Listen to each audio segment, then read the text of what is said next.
Folks, we are back with the top 10. I'm sitting here with Father McMahon. We're getting ready for number 10, number 9. Let's start with number 10, Ben Populus. Number 10, Ben Populus, class of 2016, the third of the Populus brothers to play at La Salette. Ben was number 4, 2-year starter, played, even got in one game, got in the Corona Marie his freshman year. We were playing terribly at the time, so the coach just benched all the players and put Ben and Peter Middlemore, who were freshmen, in. And they played decent for freshmen. I think it got the message across to our other guys. I think he's been finished with 598 points in his career. Very good shooter. At the time, he would have finished with his classmates Bronowski and Middlemore as the third leading scorer. Since then, both James Deister and Joel Adese have passed him. And Ben, again, as I said, a really good shooter. Probably one of our few athletic guys, someone who, a little bit of a mean streak and, played with that kind of athletic awareness that many of our boys don't have. He did play sports before coming, which obviously helped. He's probably best known for the miracle shot against Chrisman. It was a year we've beaten now, we've played Chrisman 6 times just down the road, big rivalry, and we've beaten them all 6 times. I would say probably 3 to 4 of those years we were definitely better than them and should have beaten them. That particular year here at the Coliseum, they had a better team. Had I don't remember his name, but a local star went on to college or could have gone on to college. I'm not sure, I didn't follow him afterward to go play. They came here, they were better than us. We jumped out to a big lead. We frittered it away, which is something which we frequently do, although it was not totally unexpected in that game because they were a good team. They came back. They had the lead. We had the ball at the end. What's often forgotten in that game is that Peter Middlemore made a really nice move and made a basket to tie the game. Chrisman, with about 4 or 5 seconds, had the ball out underneath our basket. It's tied. We're going to overtime now. They tried a long pass, which goes out of bounds. Obviously, we know the ball goes back. It was not touched, taken out again underneath our basket. We ran a play. The play actually worked because, if I'm not mistaken, Sam Tomet was open. But, again, La Salette basketball, the ball didn't go to Sam Tomet. And thank goodness it didn't. It was thrown rather to Ben Populus on the wing. Populus on the wing is not open.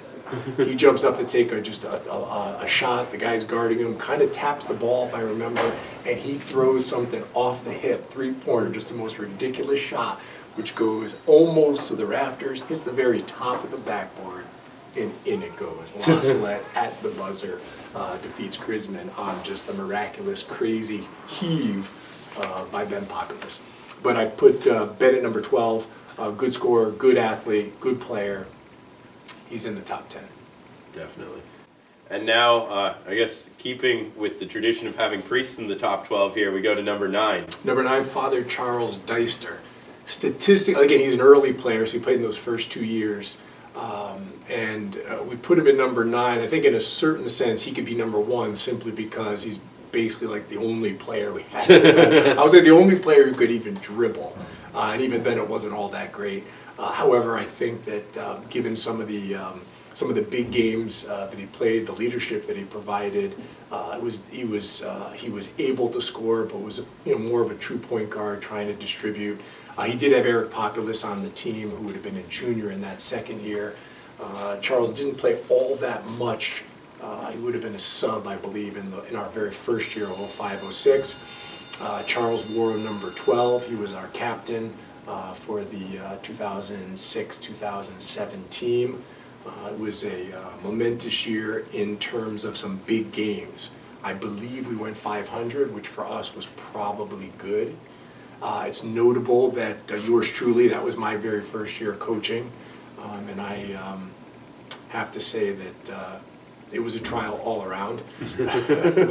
We might do a special top 10 frustration list / anger management program for How many clipboards did you go through that year? No, I didn't break. The clipboards weren't broken. That was I just didn't carry them, so I made sure to avoid breaking the clipboards. But I'd say that those are the two big moments the three shots against Georgetown, which we've spoken about before when we talked about the Georgetown rivalry.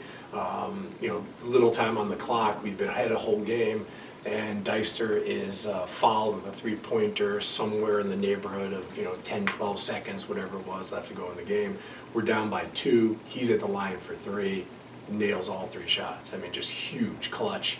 And I think when you watch the clips, what I find the most amazing is, and again, I think this is where you look at somebody who's in the heat of the battle, and this was a guy with a little bit of a temper as well, an excitable guy, but he hits his first 2, hits the first, hits the second, and so now the game's tied, and before he shoots his third, he's coaching on the floor. He's telling everyone no. You see it in the exaggerated Deister manner of the time. No fouls, no fouls. So this is someone who himself is shooting that critical foul shot to win the game. When I look at it, I'm seeing someone who he's definitely making that shot. He's making sure no one commits a foul after that.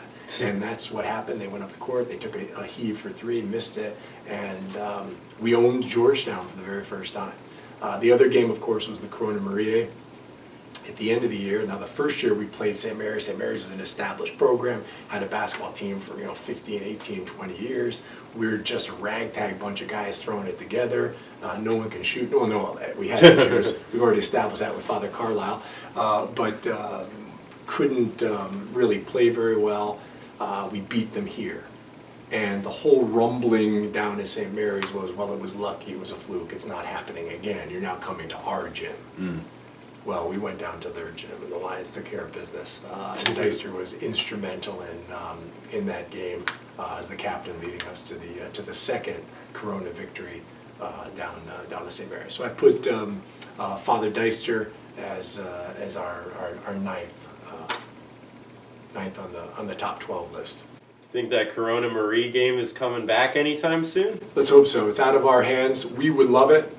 Of course, we're 9-1. We would, but maybe maybe the Crusaders will step up to the challenge.